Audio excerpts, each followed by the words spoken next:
नमस्कार, स्वागत है आप सभी का एएनबी न्यूज़ पर। मैं आपके साथ मोहम्मद गुलरेज कुरैशी और वक्त हो चुका है हमारे खास पेशकश का अपनों उत्तराखंड का। और लोकसभा में महिला आरक्षण विधेयक अटकने के बाद उत्तराखंड विधानसभा में एक दिवसीय विशेष सत्र आयोजित हुआ और मुख्यमंत्री पुष्कर सिंह धामी ने महिलाओं को उनके अधिकार दिलाने की प्रतिबद्धता दोहराई और चारधाम यात्रा पर चर्चा करते हुए सीएम ने इसे प्रदेश की लाइफलाइन बताया और शानदार शुरुआत पर हर्ष जताया। हालांकि उन्होंने विपक्ष द्वारा इसे मुद्दा बनाने और कुछ लोगों द्वारा रील बनाकर यात्रा को बदनाम करने के प्रयासों पर कड़ी आपत्ति जताई और धामी ने स्पष्ट कर दिया कि राजनीतिक विरोध स्वीकार्य है, लेकिन आस्था की प्रतीक चारधाम यात्रा को निशाना बनाकर अनुचित है। शानदार तरीके से उसका आगाज हो रहा है। देखिए, लोग आ रहे हैं और इतनी बड़ी संख्या हो रही है कि लोगों को रील बनानी पड़ रही है और रील बना के कुछ लोग जो है इस सनातनी यात्रा को, जिसको पूरा दुनिया देखती है, पूरे दुनिया की आस्था श्रद्धा जहां बसती है, उस यात्रा को भी कुछ लोग राजनीति की भेंट चढ़ाने में कोई परहेज नहीं करते। मैं इस सदन से ऐसे लोगों से विनम्र रूप से कहना चाहता हूं कि आपको हमारा विरोध करना है, करिए। सरकार का विरोध करना है, करिए। आपको लगता है कि वहां के चारधाम जो हमारी बीकेटीसी है उसका विरोध करना है, करें, लेकिन इतने आगे मत निकल जाइए कि हमारा विरोध करते करते चारधाम यात्रा का ही विरोध शुरू कर दें। उसी में है वो तो सब है, महादेव का स्थल है वो हम सबका एक ऐसा आस्था श्रद्धा का स्थान है। हमको उसमें छोटी मोटी चीजें होंगी, इसलिए मैंने कहा, मुझे मीडिया के लोग कहीं पूछते हैं अध्यक्ष महोदय, तो मैं कभी उनसे ये नहीं कहता कि सब व्यवस्थाएं हो गई हैं। मैं कहता हूँ हमने सारे प्रबंध करने का प्रयास।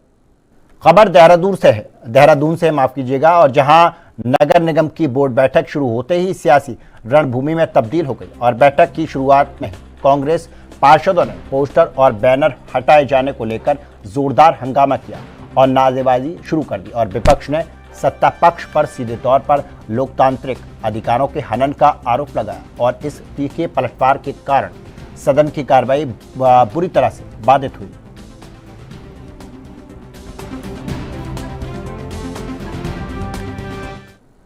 और उत्तराखंड में पिछले कुछ दिनों में पड़ रही भीषण गर्मी से अब राहत मिलने की उम्मीद है और मौसम विभाग के अनुसार आज और कल प्रदेश के सभी जनपदों में बारिश की संभावना जताई गई है और विभाग के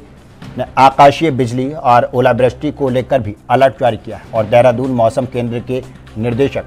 चंदर सिंह तोमर के मुताबिक 1 मई से 3 मई के बीच भी प्रदेश भर में करीब बारिश हो सकती है और जिससे तापमान में गिरावट आएगी और जिससे पिछले एक सप्ताह से तापमान में लगातार बढ़ोतरी हो रही थी, जिसमें रुड़की में पारा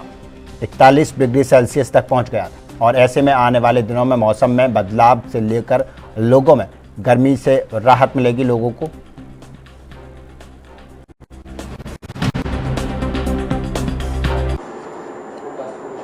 देखिए, जैसे हमें बताया कि अगले 24 घंटे में हम उम्मीद कर रहे हैं कि हमारे को नॉर्थ में कुछ जगह पे हमारे को बहुत हल्की बारिश देखने को मिल सकती है, कुछ जगह पे, खासतौर से उत्तरकाशी, चमोली, पिथौरागढ़ और उससे लगे हुए जिलों में। उसके बाद कल सिचुएशन थोड़ा सा जो है और ज़्यादा हम एक्सपेक्ट कर रहे हैं कि अनेक स्थानों पे नॉर्थ में हमारे को, बाकी जगह पे कहीं कहीं हमको देखने को बारिश मिल सकती है। 29-30 तारीख में ज़्यादातर जगह पे हमने जो है बारिश एक्सपेक्ट करते हैं, हल्की से मध्यम दर्जे की। सिमिलर जो है आगे भी हम 1 तारीख से लेकर 3 तारीख तक, 1, 2, 3 तारीख तक भी एक्सपेक्ट कर रहे हैं कि बारिश हमारे को लगभग प्रदेश के सभी जिलों में हमको हल्की से बहुत हल्की, जो खासतौर से जो है हरिद्वार और उधम सिंह नगर में, बाकी जगह में हमको हल्की से मध्यम दर्जे की बारिश कहीं कहीं देखने को मिल सकती है। तो इसलिए उम्मीद है कि जो टेम्परेचर्स है उसमें हमको फॉल देखने को मिलेगा। उत्तराखंड विधानसभा एक दिवसीय विशेष सत्र आज आयोजित किया गया और जिसका मुख्य उद्देश्य नारी शक्ति बंधन अधिनियम और 33% महिला आरक्षण है। और इस महत्वपूर्ण मुद्दे पर चर्चा के बीच प्रदेश की राजनीतिक गर्मा गई और कांग्रेस प्रवक्ता धीरेन्द्र प्रताप ने भाजपा पर तीखा प्रहार करते हुए इसे चुनावी स्टंट करार दिया और उन्होंने आरोप लगाया कि आगामी चुनावों को देखते हुए भाजपा खुद को महिला हितैषी दिखाने का ढोंग कर रही है और सत्ता पक्ष और विपक्ष के बीच इस सत्र को लेकर तीखी बयानबाजी जारी है।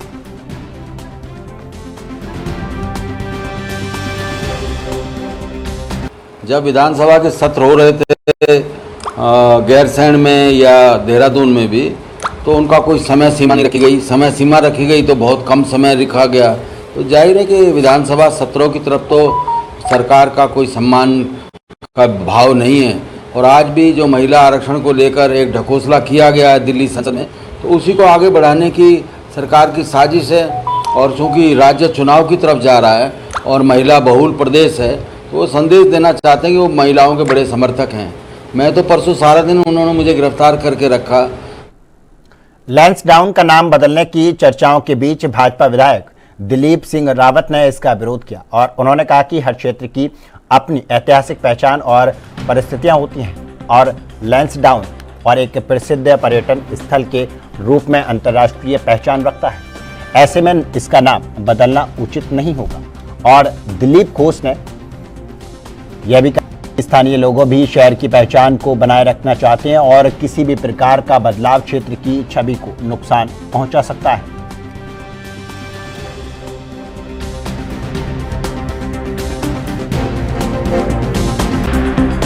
देखिए, नाम बदलने के हर जगह की अलग अलग परिस्थितियाँ हैं। और जहाँ तक लैंसडाउन की बात है, तो लैंसडाउन एक ऐतिहासिक नगर हो गया है और पर्यटन के क्षेत्र में एक बढ़ता हुआ नाम है। और क्योंकि एक इसमें अंतर्राष्ट्रीय छवि आती है, इसलिए सभी लोगों का, वहाँ पर लोगों की धारणा है कि इस नाम को न बदला जाए। और हम भी उसमें सहमत हैं कि किसी भी प्रकार से लैंसडाउन का नाम न बदला जाए। और अगर ये बदला जाएगा तो बहुत बड़ा एक क्षति जो है पर्यटन क्षेत्र को। सर, ये महिला पे जो आज आया, देहरादून विधानसभा में महिला आरक्षण को लेकर आयोजित विशेष सत्र के बीच सियासी बयानबाजी तेज हो गई और पुरोला विधायक दुर्गेश्वर लाल ने कांग्रेस पर निशाना साधते हुए कहा कि पार्टी ने हमेशा महिलाओं को सिर्फ वोट बैंक के रूप में इस्तेमाल किया है और उन्होंने हक नहीं दिया। और उन्होंने कहा कि जब महिलाओं को प्रतिनिधित्व देने की बात आती है तो कांग्रेस का रुख साफ नजर आता है। और प्रधानमंत्री नरेंद्र मोदी का जिक्र करते हुए उन्होंने कहा कि वर्तमान सरकार महिला सशक्तिकरण और उनकी भागीदारी बढ़ाने के लिए लगातार काम कर रही है।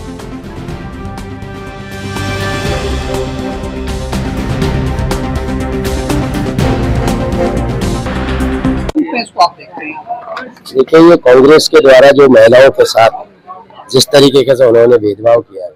जो पहले से चली आ रही कांग्रेस के नीति रीति, जो शुरू से लेकर के आज तक हमेशा कांग्रेस ने महिलाओं को, शोषितों को, वंचितों को, दलितों को,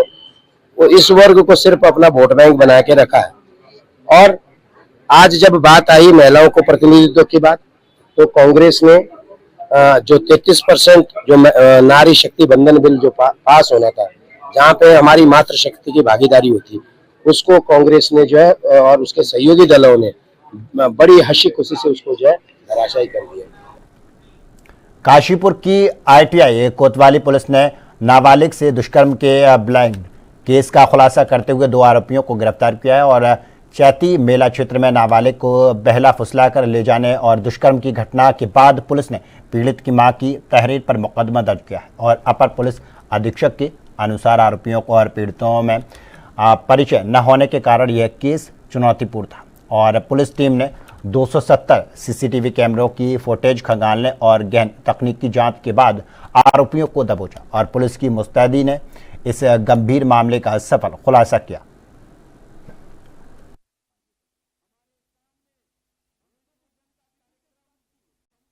को चैती मेले के दौरान वादिनी अपनी स्वयं की नाबालिग पुत्री के साथ 3 अप्रैल को 2 युवकों के द्वारा बहला फुसला कर ले जाने और उसके साथ दुष्कर्म करने की बाबत तहरीर दी गई, जिस संबंध में अंतर्गत धारा 65(1) भारतीय न्याय संहिता और 3/4 पोक्सो एक्ट के अंतर्गत तत्काल अभियोग पंजीकृत किया गया और एसएसपी सर के निर्देश पर अभियुक्तों को आइडेंटिफाई, ट्रैक और अरेस्ट करने के निर्देश दिए गए। इस निर्देश पर अमल करते हुए कोतवाली आईटीआई और एसओजी काशीपुर की टीम के द्वारा लगातार, चूंकि घटना 7 दिन पहले की थी और 7 दिन बाद घटना के संबंध में रिपोर्ट प्राप्त हुई थी, तहरीर प्राप्त हुई थी, तो सीसीटीवी फुटेज को, और चैती मेला उस समय अपने चरम पर था, वहां पर हजारों की संख्या में लोगों का आवागमन निरंतर हो रहा था, रात्रि के वक्त उक्त घटना होनी बताई गई थी। तो इस चुनौतीपूर्ण स्थिति में टीम के द्वारा लगातार अहर्निश प्रयास करते हुए, रिलेंटलेस एफर्ट करते हुए उत्तराखंड पुलिस मुख्यालय ने राजपुर स्थित रोमियो लैन बार प्रकरण को गंभीरता से लिया और आईजी गढ़वाल और राजीव स्वरूप और एसएसपी देहरादून प्रेमानंद डोभाल से जवाब तलब किया और मुख्यालय ने दोनों अधिकारियों को नोटिस जारी करते हुए 24 घंटे के भीतर पूरे घटनाक्रम की विस्तृत और तथ्यात्मक रिपोर्ट मांगी और ADG law and order doctor V Murugesan इस मामले में सख्त रुख अपनाया और स्पष्ट निर्देश दिए कि वहीं एसपी सिटी प्रमोद कुमार ने कहा कि 25 अप्रैल की रात की पुलिस कार्रवाई को मीडिया में भ्रामक तरीके से पेश किया गया और इसका वास्तविक घटना से कोई संबंध नहीं है और जिससे अब पूरे मामले को लेकर सवाल खड़े हो रहे हैं। शनिवार रात्रि के परिणाम के संबंध में आज कुछ पोर्टल्स पर और कुछ दैनिक समाचार पत्रों से संज्ञान में आया कि एसपी सिटी एक अमुक बार में गए, वहाँ पर एक उच्च अधिकारी मौजूद थे, उनके द्वारा एसपी सिटी से पूछा गया, वहाँ आने का कारण पूछा गया और उनको वहाँ से जाने के लिए कहा गया। यह खबर बिल्कुल तथ्यहीन और भ्रामक है, जबकि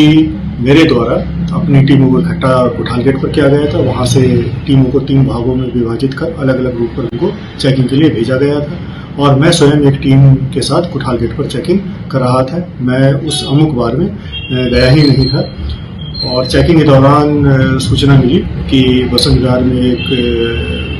घटना हुई है, तो मैं वहाँ के लिए निकल रहा था। तब नीचे डाइवर्जन से जब मैं नीचे आया तब मुझे पता चला कि एक बार है, तो वहाँ पर कुछ पुलिस हमारी पहले से ही मौजूद थी, तो उनके द्वारा उस बार को।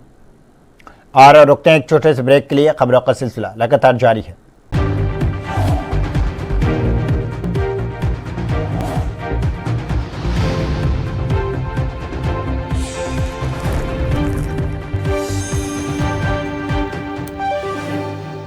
ब्रेक के बाद एक बार फिर आप सभी का स्वागत है और रुक करते हैं खबरों की ओर। उत्तराखंड विधानसभा में नारी सम्मान और महिला अधिकारों पर चर्चा के लिए बुलाया गया एक दिवसीय विशेष सत्र अनिश्चितकाल के लिए स्थगित कर दिया गया और सत्र के दौरान विभिन्न दलों के विधायकों ने महिला सशक्तिकरण से जुड़े मुद्दों पर अपने विचार रखे और विधानसभा की अध्यक्ष इतू खंडूरी ने बताया कि सदन में करीब 6 घंटे और 3 मिनट तक चर्चा चली और जिसमें भाजपा, कांग्रेस, निर्दलीय और बसपा के सदस्यों ने भाग लिया और चर्चा के बाद सदस्यीय कार्य मंत्री ने एक प्रस्ताव रखा जिसे सदन ने पारित कर दिया और फिर सत्र को स्थगित कर दिया गया।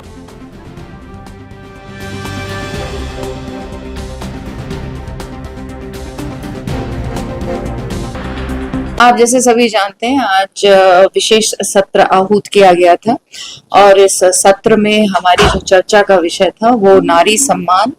लोकतंत्र में महिला का अधिकार, इस पर चर्चा हुई और बताना चाहूंगी करीबन 6 घंटा 3 मिनट की चर्चा हुई, जिसमें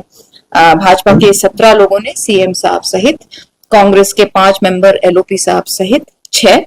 इंडिपेंडेंट एक और बसपा के एक जो सदस्य थे उन्होंने अपने विचार रखे, अपनी बात को रखा और उसके बाद चर्चा के बाद आपने जैसे देखा कि संसदीय कार्य मंत्री जी ने एक प्रस्ताव किया और उसके बाद उस प्रस्ताव को पास करके जो सत्र है वो अनिश्चितकाल के लिए अभी स्थगित हुआ। उत्तराखंड में आयोजित एक दिवसीय विधानसभा विशेष सत्र के दौरान बीजेपी महिला मोर्चा की प्रदेश अध्यक्ष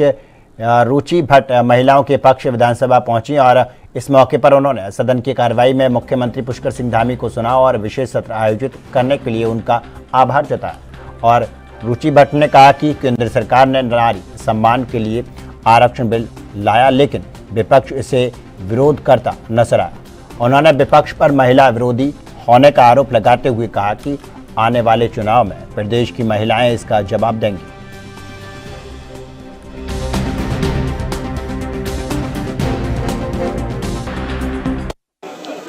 देखिए, पहले तो मैं माननीय मुख्यमंत्री जी का बहुत बहुत आभार व्यक्त करना चाहती हूँ कि ये स्पेशल सेशन आहूत किया गया है और ये उन्होंने हमारे सम्मान के लिए इसे आहूत किया है और इसमें विशेष बातें उनसे वही निकल के आई कि वो हमें सपोर्ट कर रहे हैं और जो 33% आरक्षण की बात सदन से होकर रास्तों तक निकली है, कांग्रेस पार्टी और उनकी सहयोगी पार्टियों ने इस बिल को नहीं आने दिया है, उस सब बातों को उन्होंने सदन में रखा है और इसलिए रखा है कि सभी पूरा प्रदेश ये देख सके कि किस तरीके से कांग्रेस पार्टी और उनकी जो सहयोगी पार्टियों ने उन लोगों ने महिला का सम्मान नहीं रखा है और यही बात कहने के लिए हम लोगों ने भी आक्रोश रैली करी थी, आज मशाल जुलूस है शाम को, और हम बताना चाहते हैं उन्हें कि इस बार क्लीन स्वीप रहेगा हमारी तरफ से। कलियर हो या रुड़की की जितनी हरिद्वार जो सीटें नहीं आई थी, हमारी बहनें हमको, क्योंकि विशेष सभी स्तर से समर्थन प्राप्त हो रहा है, तो मुझे लगता है कि बहनें आज इस बार उन्हें इस चुनाव में बताएंगी कि महिला शक्ति का अनादर करना क्या होता है। उत्तराखंड विधानसभा में कैबिनेट मंत्री सौरभ बहुगुणा ने सदन के भीतर विपक्ष द्वारा लगाए गए आरोपों का खंडन किया और मंत्री ने स्पष्ट किया कि SC/ST आरक्षण पर उनकी टिप्पणी नारी शक्ति बल के संदर्भ में थी और जिसमें 543 सीटों के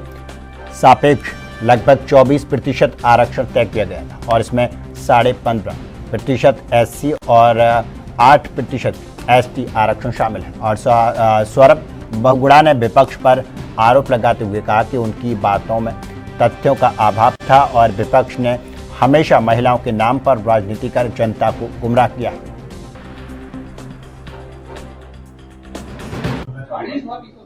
कुछ प्रेस के माध्यम के माध्यम से पता चला कि मुझे जनजाति और SC विरोधी बताया गया नेता प्रतिपक्ष के माध्यम से। मैं सदन में तथ्य की बात कर रहा था, विपक्ष के ऊपर मैंने जो भी कटाक्ष किया वो तथ्यों पर किया। जो मैंने एक्ट पढ़ा, नारी मंडल अधिनियम बिल का एक्ट पढ़ा, उसमें स्पष्ट रूप से लिखा था कि 1/3 रिजर्वेशन किया जाएगा। वो रिजर्वेशन SC/ST समाज के ऊपर भी नियम के अनुसार लागू किया। आज के दिन 543 सीटों में 24% रिजर्वेशन SC/ST समाज का है,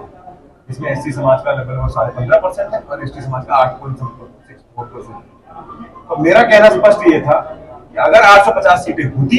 ये बिल पारित होता, तो उससे सिर्फ महिलाओं को रिप्रेजेंटेशन नहीं मिलता, इसी के साथ साथ हमारे SC/ST समाज को भी रिप्रेजेंटेशन मिलता, उनकी भी सीटें बढ़ती सदन में, उनका भी रिप्रेजेंटेशन सदन में आता। तो मैंने तथ्य पे बात करी थी, मैं आज भी अपने स्टेटमेंट में स्टैंड कर रहा हूं और मैं स्पष्ट रूप से कह रहा हूं कि जैसे अभी संसदीय कार्य मंत्री जी ने कहा कि इससे साफ उजागर होता है कि कांग्रेस सिर्फ हमारी मातृशक्ति का अपमान नहीं कर रही, हमारे जो SC समाज के लोग हैं, जो हमारे जनजाति समाज के लोग हैं, उनका भी अपमान कर रही है। उनका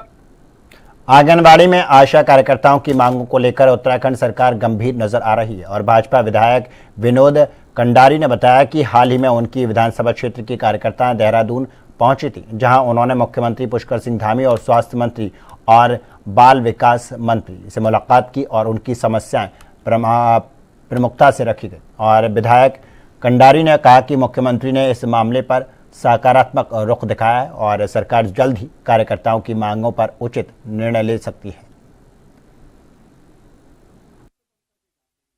देखिए, पूरे प्रदेश में आंगनबाड़ी और आशा कार्यकर्ता बहनों की मांगे हैं। तो कुछ दिन पहले मेरी विधानसभा की आंगनबाड़ी कार्यकर्ती और आशा कार्यकर्ती बहनें दोनों मुझे मिली थी और आज मैं जैसे का सुबह देहरादून पहुंचा तो मैंने माननीय मुख्यमंत्री से मुलाकात की और माननीय स्वास्थ्य मंत्री से मुलाकात की और अपने जो है बाल विकास मंत्री से भी मैंने बात की। तो निश्चित तौर पर जो उनकी मांगे हैं सरकार उस पर विचार करेगी और माननीय मुख्यमंत्री से मैंने वार्ता की है और उन्होंने उसका सकारात्मक जवाब भी दिया। निश्चित तौर पर हमारी सरकार जो है आंगनबाड़ी आशा कार्यकर्ताओं के लिए उनके जो मांगे हैं उनको हमारी सरकार पूरा करने का प्रयास करेगी। उत्तराखंड विधानसभा में आयोजित विशेष सत्र को लेकर नेता प्रतिपक्ष यशपाल आर्य ने सरकार पर गंभीर सवाल उठाए और उन्होंने कहा कि इस सत्र का कोई स्पष्ट औचित्य नहीं है और क्योंकि महिला आरक्षण कानून पहले ही 2023 में लागू हो चुका है और इसका लाभ सीधे तौर पर दिया जाना चाहिए था। और यशपाल आर्य ने आरोप लगाकर कि सरकार जानबूझकर इस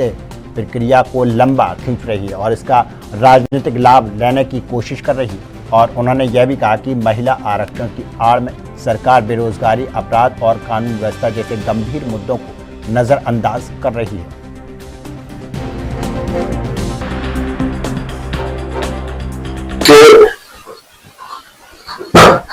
विशेष सत्र आउट किया गया है। आखिर इस विशेष सत्र का क्या औचित्य है, प्रश्न है। और कांग्रेस का नजरिया स्पष्ट है, दृष्टिकोण कांग्रेस का स्पष्ट है कि 2023 में महिला आरक्षण विधेयक ने कानून का रूप लिया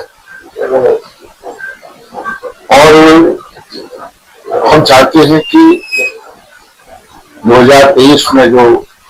कानून बना है, जो विधेयक पारित हुआ है, उसी के आधार पर देश की आधी आबादी महिलाओं की है, उनको आरक्षण करना तत्काल मिलना चाहिए।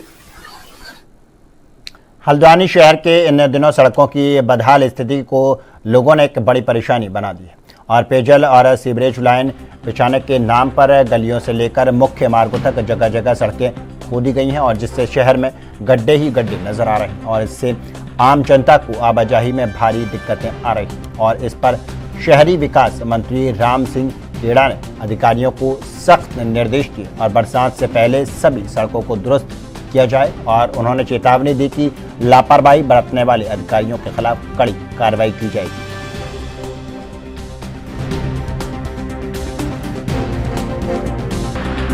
मैंने सभी अधिकारियों को बुला करके स्पष्ट उनको कहा है कि बरसात से पहले ये रोडें जो आपने खोदी है उसको ठीक करें और बरसात के बाद ये फिर गड्ढे होंगे, गड्ढों में यहाँ पर पानी भरेगा, क्योंकि अगर डामर के ऊपर पानी भरे तो गाड़ियाँ निकाल सकता है व्यक्ति, लेकिन अगर कीचड़ के ऊपर पानी भरेगा तो गाड़ियाँ फंस जाती हैं, तो इसलिए मैंने एक्सीडेंट होने का खतरा बन सकता है। इसलिए मैंने अधिकारियों को स्पष्ट रूप में कहा है कि कार्यदायी सत्ता जो भी है और सभी अधिकारियों को मैंने बुला करके कहा है कि इन जहाँ पर भी आपने रोडें खोदी है उसका आप निराकरण करें, उसका समाधान करें। बरसात से पहले समाधान होना चाहिए और समाधान नहीं होगा तो फिर कोई न कोई कदम हमें उठाना पड़ेगा। और फिलहाल के लिए इस बुलेटिन में बस इतना ही। देश दुनिया की तमाम खबरों के लिए देखते रहिए ANB न्यूज़। नमस्कार।